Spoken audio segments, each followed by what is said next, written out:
Welcome to Love and My Daughter-in-Law podcast, where my mother-in-law, relationship expert and master certified coach, Leanne Austin, will help you create more love and connection with your daughter-in-law and everyone else you care about. Hey y'all, you're listening to Love and My Daughter-in-Law, episode number 93, Compare and Despair. I like to exercise, and in a variety of different ways. There's a few classes at the gym that I enjoy doing. Muscle challenge, step, and Pilates are a few of my favorites.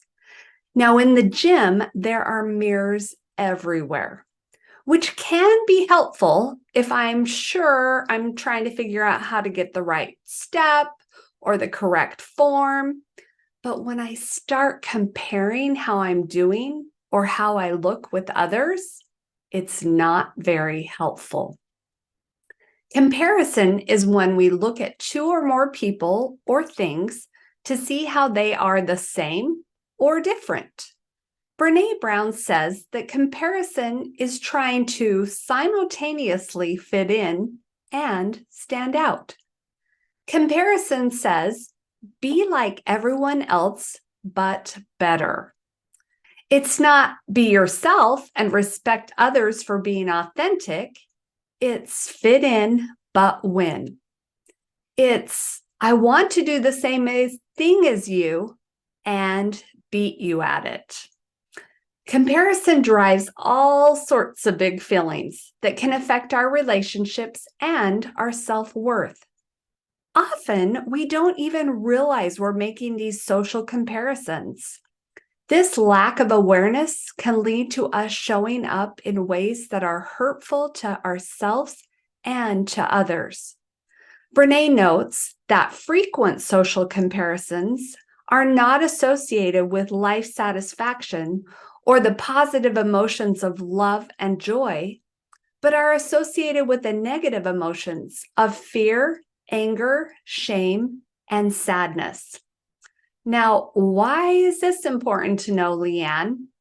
Well, simply bringing awareness to when we are comparing ourselves with others and against ourselves can help us realize and tweak the unhealthy comparison and despair that is happening in our lives.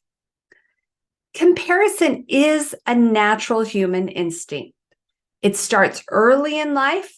As kids, we compare toys, abilities, and achievements with our peers. This continues into adulthood and can impact our self-esteem, our motivation, and our decision-making. Why do we compare? It often stems from our need for validation and our desire to measure our progress.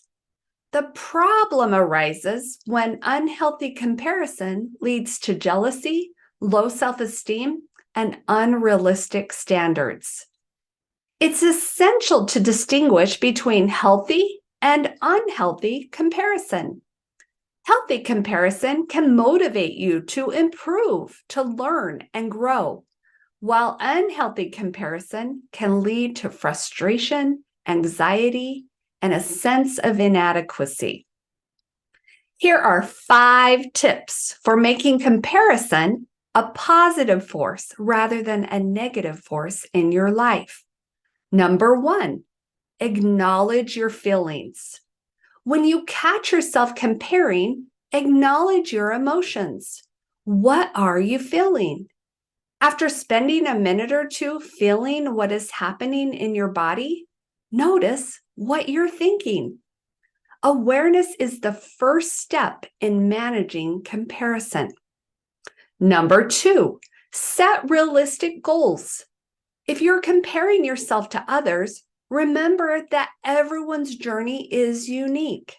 Set achievable goals based on your abilities and aspirations, not on someone else's. Number 3, focus on progress. Instead of comparing your current self to someone else's endpoint, focus on your progress.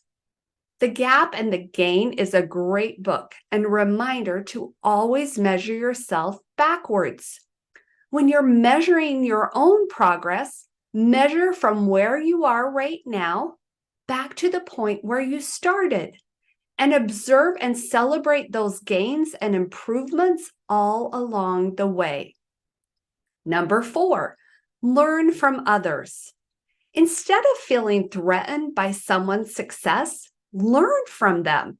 Ask for advice, mentorship, or guidance to improve your own skills. Be proud of who you are. Think about the things you're good at. And remember, it's okay not to be good at everything. No one is. And number 5, practice gratitude. Remind yourself of the things you're grateful for. This can help shift your focus away from what you lack to what you have. That gratitude and celebration of you is huge in minimizing the compare and despair happening in your life. There are your 5 tips for healthy comparison and less despair. Remember, comparison can be a double-edged sword. It can be a powerful motivator or a source of stress and anxiety. So try one of these 5 tips and use comparison as a tool for growth rather than despair. This quote is an oldie but goodie. Theodore Roosevelt said, "Comparison is the thief of joy." And I'll add, when I'm aware of my comparing and accept and celebrate where I'm at, there certainly is much more joy. Something to think about. Have a good one, y'all. And here's to compare, aware, less despair, and more love. The holiday season has begun, and you might be worried about the upcoming family gatherings.